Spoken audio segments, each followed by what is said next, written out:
लथिन भागवा।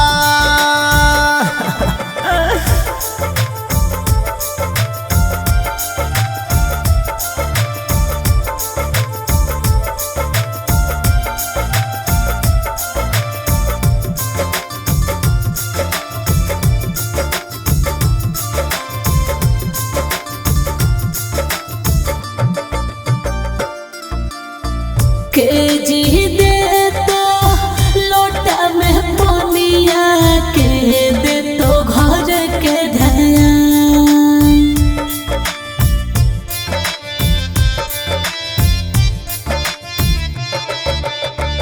के जी दे तो लोटा में पनिया के दे तो घर के ध्यान। फाट हो हो पापा छ न हो पारा।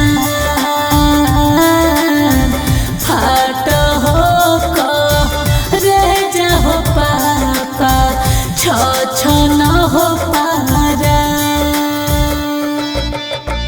पापा के तू हाथी गे बेटी पगड़िया के साथ। मामी के तू लाड़ी गे बेटी पापा के ही जान। मामी के तू लाड़ी गे बेटी पापा के ही जान।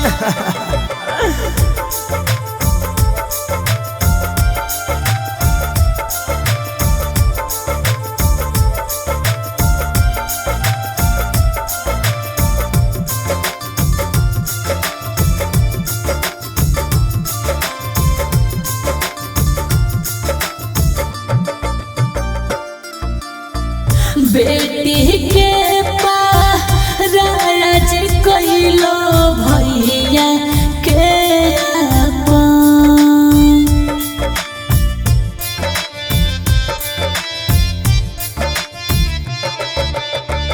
बेटी के राज कइलो भैया के अपन।